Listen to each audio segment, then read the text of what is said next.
Welcome back, ladies and gentlemen. Another commentary for you today. This time the matchup is between Liquid's Huck and FXO mOoNaN.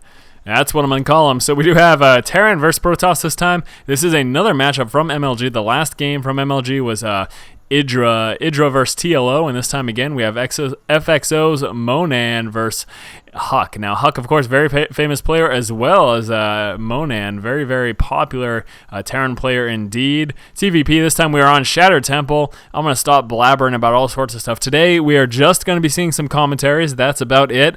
No strategy videos for today, no Like a Boss for today, but there will be another Like a Boss, this time Protoss focused, coming out within the next few days. Also, keep an eye out for some more strategy videos. They're going to be making their way on out, as well as some more epic commentaries. The first game today that I commentated was unbelievably epic. It was about 36 minutes in length. I think in real time that puts it just under 30 minutes. And Huck giving the good luck, have fun, good game, and mOoNaN returning the favor to him. So yeah, the first game was incredibly epic. Last game with Idra, a little bit of a shorter game, but still enjoyable nonetheless. And let's see how this matchup plays out. This is a series of games. I believe this is going to be a best of 3 between these two players. So here we go. We can see right now Huck dropping that gateway, moving out with a scout right now, not moving out with that 9 scout and delaying it just a little bit. It looks like we are in fact seeing mOoNaN going to be coming down with that barracks at the front of his base, so might be deciding to go with some sort of a wall off at some point, delaying the refinery right now as well, so may very well be seeing an expansion. I'm going to say it's not because he's messed up, it's just because this is what he has decided to do. So no refinery right now, and probably going to be seeing that pretty quick expansion, so going to be looking at a 1 racks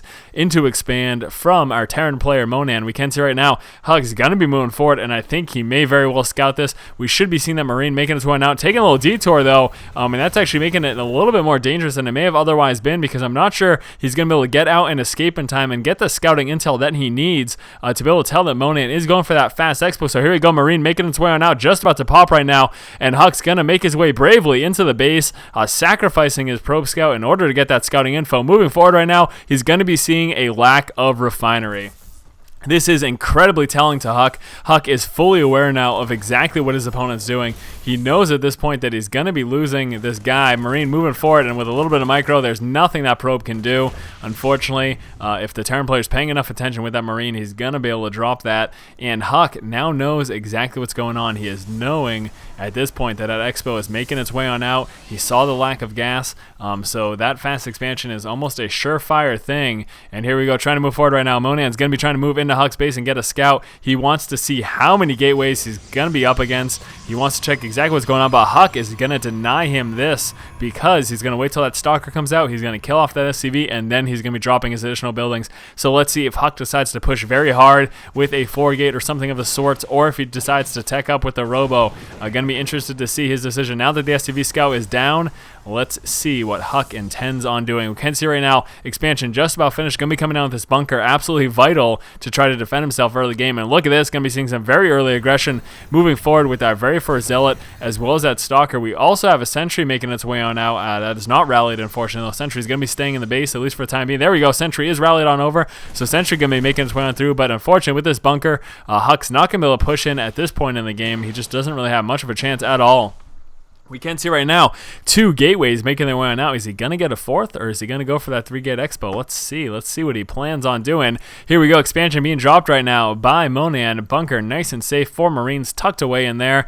Just with that 1 barracks coming down now with that factory as well. It did get that double gas, so it looks like he's going to be going somewhat gas heavy. There's a proxy pylon though. Huck is in fact going to be pushing at some point soon, and there is the robo. So we're going to be seeing a 3-gate robo from Huck, and looks like Huck is feeling like he is ready for some sort of push. He'll be trying to take a few shots of that Marine. Does manage to get 2 off. A big advantage actually for Huck there, because this guy is not healing himself up at all. He is going to be at 25 HP until the next engagement, but luckily for the Stalker, he does have those shields, and those of course do recharge. Proxy pylon is now up and running, and we are beginning to see the warp in of some units. We've got 2 sentries making their way on through. Obviously that Guardian shield is going to help quite a bit against the incoming damage from mOoNaN, and Huck obviously wants to cut back on that as much as possible, so seeing quite a few sentries. Here comes that robotics facility just about ready to pop out some units in just a few minutes right now. Let's take a look at exactly what mOoNaN's doing. Again, he does have this 1 factory up. Does he get another? No, in fact, going for the 1-1-1, so a delayed 1-1-1 with that expansion right there. That can, of course, be very effective.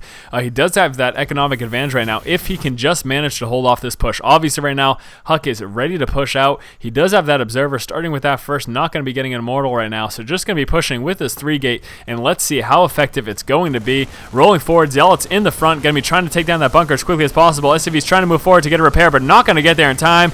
Bunker does drop. Those Marines drop very quickly as well. SCV's forced to push on up, and mOoNaN looking to be in a bad spot from just this 3-gate push. SCV's going to be trying to block the path of those Zealots, but Zealots forcing their way straight on through, and we're seeing some Stalkers moving into the mix as well. This is not looking good at all right now for mOoNaN. All he's got right now to defend himself is this siege tank. He's also coming out with a bunch of Marines, well, only one at a time, of course, but look at this. Tank does get target fire down, Zealots and Stalkers, and there is the GG from mOoNaN. Just too heavy of a push from Huck, even though it was only a 3-gate. That's something that's really nuts to think about.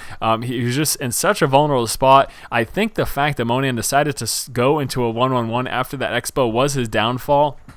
Had he switched into Barracks Heavy, he may have stood a much better chance coming out with some Marauders there, trying to get that stim pack out somewhat early. I think he would have been much better off, but unfortunately, teching up to that 1-1-1, trying to get out siege tanks with what few Marines he had, and only relying on that one bunker for defense, definitely did not work against that strong 3-gate robo push from Huck, and Huck didn't even incorporate the robo.